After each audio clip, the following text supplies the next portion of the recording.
کی اور اس جو اس نے حرکت کی ہے اپنی خیر بنائے، کیونکہ وہ اللہ کے پکڑ میں آپ دیکھیں گے کہ انشاءاللہ وہ وقت آئے گا کہ آپ اس کا نام و نشان تک اللہ دبا دے گا۔ اللہ کا حرم بیت اللہ شریف، بیت اللہ کی حرمت پر اللہ نے کسی قسم کا کوئی سودا نہیں کیا۔ ابراہیم آیا تھا بیت اللہ پر حملہ کرنے کے لیے، اور ابراہیم نے بیت اللہ کو گرانے، حملہ کرنے، اس کی حرمت کا جو ہے نا وہ بے حرمتی کرنے کی کوشش کی۔ دنیا کے لوگ، انسان، مسلمان نہیں، انسان اللہ کے گھر بیت اللہ کو چھوڑ کر دور پہاڑوں پر چڑھ گئے تھے، اور اللہ انسانوں کا محتاج نہیں تھا۔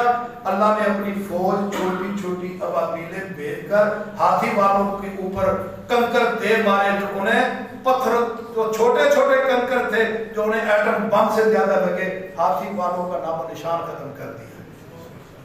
دوسرے نمبر پر رسول اللہ کی حرمت، اللہ نے اس پر بھی کسی قسم کا کوئی کمپرومائز نہیں کیا۔ جس نے محمد رسول اللہ صلی اللہ علیہ وسلم کی بے حرمتی کی، آپ کی ناموس، آپ کی حرمت کے خلاف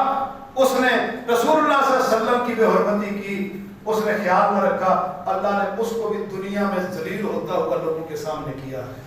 اور اللہ کا گھر بیت اللہ ہر ایک کے لیے جائز بنا ہے، لیکن جو رسول اللہ صلی اللہ علیہ وسلم کا منکر، آپ کی بے حرمتی کرنے والا اللہ کے گھر بیت اللہ میں بھی داخل ہو جائے، اس کے لیے بیت اللہ بھی پناہ کی جگہ نہیں ہے۔ حدیث میں آتا ہے کہ ایک بندہ عبداللہ ابن خطل نام تھا، جو رسول اللہ صلی اللہ علیہ وسلم کی بے حرمتی کرتا تھا، اور وہ ایک دن بھاگا، اور آگے آگے وہ اور پیچھے نبی کے صحابی کہ آج خیر نہیں اس کی کرتے ہیں، وہ بھاگتا ہوا اللہ کے گھر کی حدود بیت اللہ میں، اور پھر بھاگتا ہوا بیت اللہ کے اندر آ گیا۔ بیت اللہ کے اندر آیا اور آ کر دیکھا اس نے کہ یہ تو ابھی بھی پیچھے آ رہا ہے، تو وہ آ کر بیت اللہ کے غلاف کے اندر گھس گیا۔ اب حرمت والی جگہ، پھر حرمت والی جگہ کے اندر بیت اللہ کے غلاف کے اندر بھی گھس گیا۔ اب شریعت بول اٹھی کہ جو محمد رسول اللہ کی بے حرمتی کرنے والا ہے، اللہ کے گھر بیت اللہ شریف کے غلاف کے اندر بھی اسے کوئی پناہ نہیں۔ حکم ہوا کہ غلاف کے اندر بھی اسے قتل کر دیا جائے۔ اللہ نے اس پر بھی کوئی معافی نہیں رکھی۔ تیسرے نمبر پر قرآن، یہ کتاب اللہ کی ہے، جس نے قرآن کی بے حرمتی کی اللہ نے انہیں معاف نہیں کیا۔ سویڈن اپنے انجام کا خیال کرے، انشاءاللہ وہ وقت آئے گا، انشاءاللہ وہ جلدی آئے گا کہ آپ اپنی نظروں سے اس کی جو ہے اس حرکت کی وجہ سے اس کا جو ہے نا وہ دنیا میں خاتمہ انشاءاللہ دیکھیں گے۔ چوتھے نمبر پر ماں باپ کا نافرمان۔ جوانوں، جس طرح اللہ نے اپنی بیت اللہ کی حرمت، رسول اللہ کی حرمت، قرآن کی حرمت پر کسی قسم کا کوئی کمپرومائز نہیں،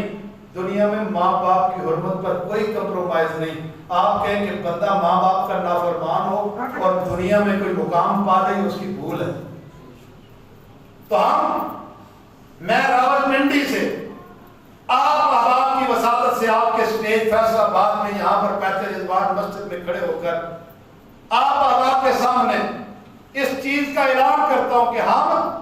سویڈن اور دیگر جو ممالک اس میں ملوث ہیں کافر، انہوں نے جو